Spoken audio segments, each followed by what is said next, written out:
Hey everybody, what's going on? I'm Jamie Dawn, your evolutionary revolutionary astrologer, bringing you your celestial wisdom for the week of March 17th through the 24th of 2024. And I can tell you, it's some funky energy right now, And I'm going to give you a couple of themes that are coming up for the coming week, as well as when I'm recording this, it's usually a few days before the week and the weekend begins. So keep in mind, I mentioned the energy is a little funky. I put a little short clip out there about how people were feeling a little weird the other day. The waves that we are riding is going to continue, especially as we keep leading into a full moon eclipse that happens on Monday, March 25th. That's only 10 days from now from when I'm recording this, but the energy gets chaotic during that time. And eclipses are powerful, they're new and full moons on steroids. And our last eclipse that we had back in October, on October 14th, was a new moon, and it set a theme for us. And so here we are at a full moon eclipse culminating. This is a Libra moon, and it's culminating the intentions, the energy, the things that we were hoping to manifest. Especially keep in mind the themes around Libra and Aries, right? Aries is independent. It's the first sign of the zodiac. Libra is collaborative partnership. It's the seventh sign of the zodiac. Mars rules Aries. Venus rules Libra. We've got this masculine feminine energy that is being played out here, this push and pull because they're on an opposition. Think of it like a seesaw, right? Sometimes you're up, sometimes you're down. Which one gets the most attention? I like the metaphor of like you're standing in your house and the front door is ringing, and then somebody's knocking on your back door, and you're like, which one do I go to? Who do I let in first, right? So when we're in those kind of opposite feelings, we do feel a little wishy-washy, or we feel lost, or we feel like we're like, what direction do I want to go? Because I want to assert myself and be independent like Aries does, but I also want my relationship, and I want to show that I can collaborate and gather ideas and things like that. Now, I'm going to do a separate video for the eclipse apart from this one. So I'm not going to go into how this eclipse could affect you by sign in this video, but I am going to put one out for next week. One other pin on the map, just to, not that I expect you guys to keep up with my schedule, but I will be serving in my role as staff director starting at the end of the month. So I'll actually be gone during the eclipse time from March 25th till April 7th. I will try and get a video out if I can. It's just all depending on the schedule and the needs of my staff and the students that attend Nine Gates Mystery School. So anyways, just want to put a couple of those pins on the map.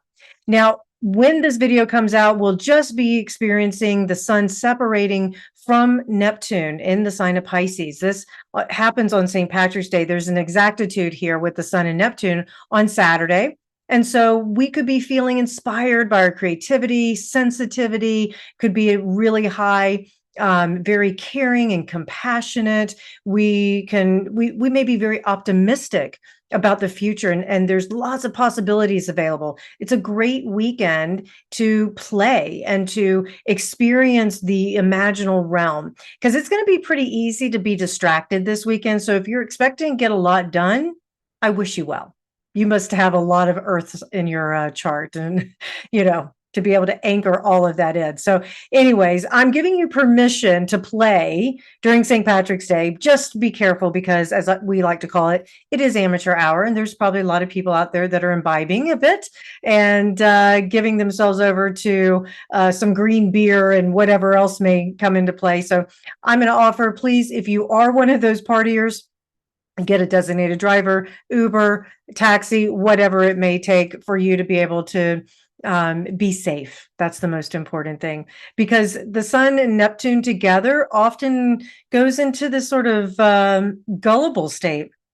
Easy to be deceived. So you can think that you've got your wits about you and you don't. Be careful who you trust during this time too, because you may easily be bamboozled, if you will. So just be aware. This is a great time for having all kinds of exploratory conversations, not so much about doing or taking action with them, but there's a lot of care that can be given. And I will say that there could be a few of you who have to help others during this time because they can't keep their shit together. Just saying. All right. Monday, March 8th, Mercury is going to canoodle or conjoin the North Node in Aries and move into its shadow period. So we have a Mercury retrograde happening April 1st through the 21st of April, but we're already going to experience the shadow side of it. And so these are the things that we have to start paying attention to when transportation, communication, all things mercurial, how we learn, how we process information, very often gets murky. But think of it this way, that when Mercury is retrograde, it's closer to the Earth. We're made of Earth. Therefore, our intuitive nature could really come online pretty strongly.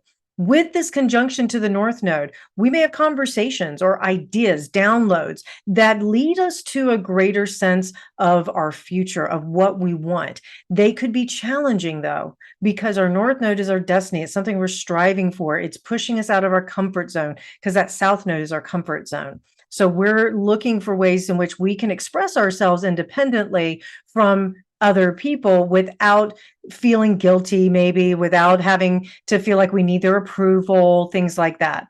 But with this shadow energy that we're going to be experiencing this coming week, not everything is as it appears to be. It's going to be easier to take things personally. So I'm going to offer, when people are saying things, come back to the bigger picture, come back to they're showing you what's happening inside of them. It's a data point.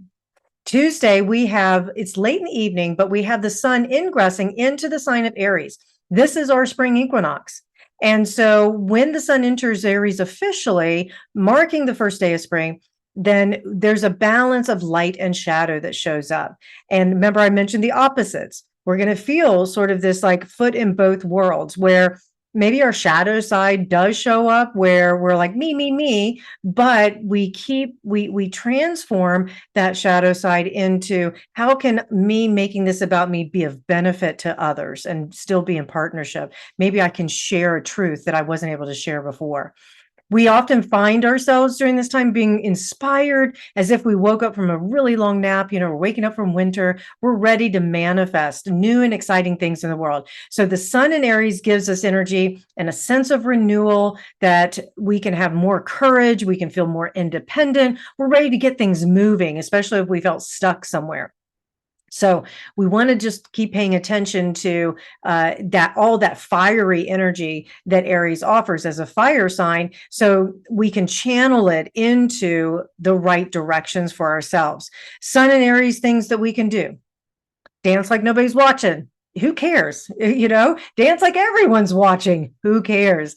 Do something that helps build your confidence, makes you feel more courageous. Take some calculated risk. Take risk. If you've been overthinking something that is not going to harm you or someone else, go for it. You just don't know. It's a grand experiment.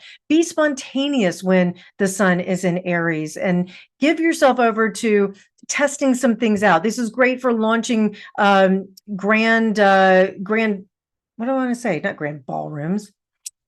I was going to say grand announcements, grand openings. That's what I'm looking for.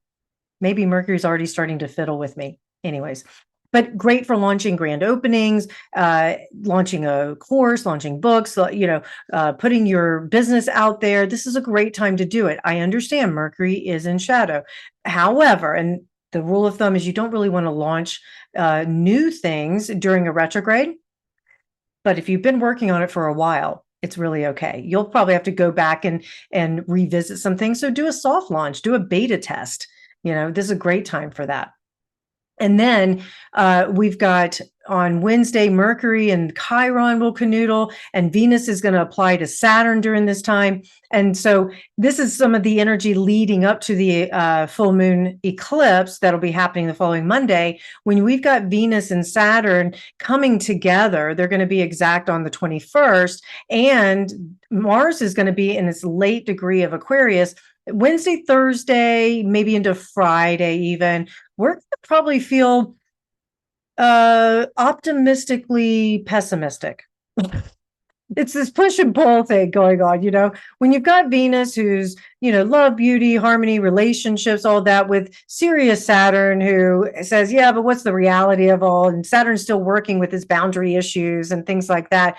We may have a little bit of confusion around what it is that really is meaningful in our relationships. We're going to be questioning relationships because, as I mentioned, the eclipse is in the sign of Libra, which is all about partnerships, contracts, relationships. So we're going to be looking at, not just on a romantic level, friendships, business partnerships, anything to do with contracts or how we have decided to partner with someone. And so we're going to be challenged. And with Mercury and Chiron having a brief canoodling here, it could stir up some wounds, some things from our past that is like, am I good enough for this? Is this person good enough for me? Am I settling? I mean, these are some questions that we're going to be asking ourselves, right? Because Saturn is going to force Venus in some ways to take a more serious approach to things like our finances or what we value, our relationships, which isn't always a bad thing, because it's good to check in with ourselves. But if it's creating depression or heaviness, this melancholy kind of feel, that would be a perfect time to capitalize on Venus in Pisces, who loves to be there.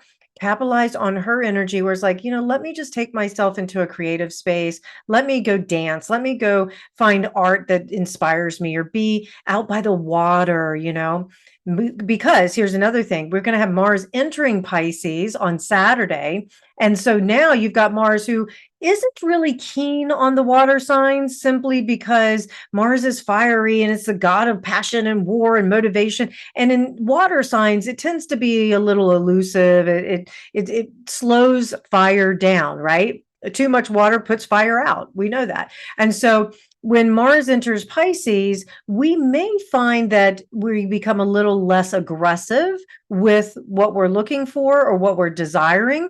However, if we can use Mars in Pisces' positive side, which is great compassion, really driven by the things that can inspire us, and that the more spiritual nature and tapping into our higher wisdom, then we can be of great benefit within our relationships. We can say, how may I be of great service to the greater good, to others? And I have a feeling that we may find some underwater, this is a collective thing, some underwater discoveries during this time, some things that allow there. Now, I will say there also could be some water events, hopefully not tsunamis and things like that, but it is very possible, flooding, that sort of thing, when Mars is in Pisces.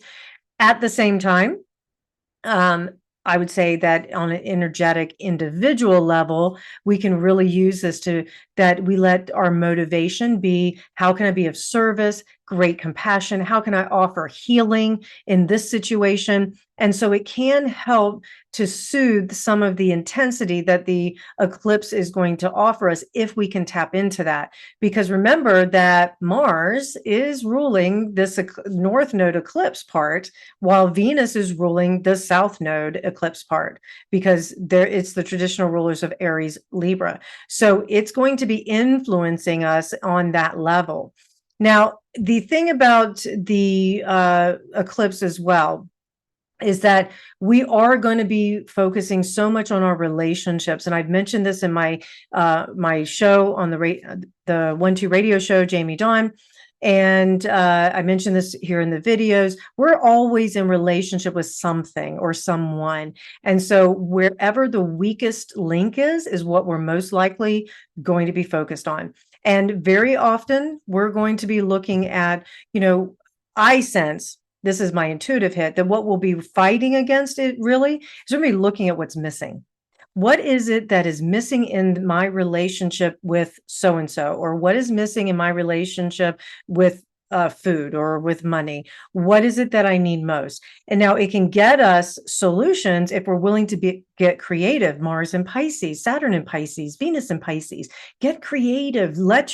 Give yourself that opportunity to withdraw and have some meditative time, have some contemplation time. Let the energy drop in. Mercury, like I say, is going to be retrograding just after this eclipse. So we're going to still be feeling the energy of it. Let the intuitive nature, let the higher wisdom come through, and then base your actions and decisions on how can I be of great service? How can I help heal? Will my actions be of benefit for others?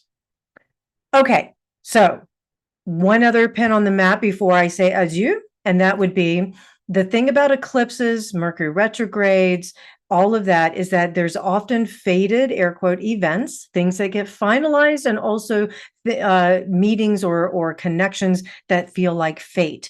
And so use that. And also, like I mentioned, the Mercury retrograde, things from our past tend to come back. So you may find that a new relationship could start that can offer great healing from past wounds, that the relationship may mirror some patterns from your past relationships, but this individual is much more evolved, much more spiritual minded, much more emotionally intelligent, whatever that might be for you, that could feel very healing. The other thing, if you are coupled or if you're in a bonded relationship, this eclipse could have you finally letting go of something that just was bothering, or you were making a decision about the relationship. Do I stay or do I go? It's like, yeah, okay, I'm staying. And then there's this real renewal that can take place. Or if you are in a relationship that isn't benefiting, it's not bringing out the best in you guys, and it's toxic, then you'll be letting it go. And I think that there's certainly, like I say, I'll do another video on the eclipse. There's going to be a certain element of unpredictability of what shows up. So it's going to be important that whatever occurs for any of us, that we stay grounded, that we practice our tools, and that we have our support system. All right, you guys, speaking of support, I'm here. Come find me at jamiedawn.com, 12listen.com, 12 radio, and I look forward to connecting with you in the future. Have a great week, everyone.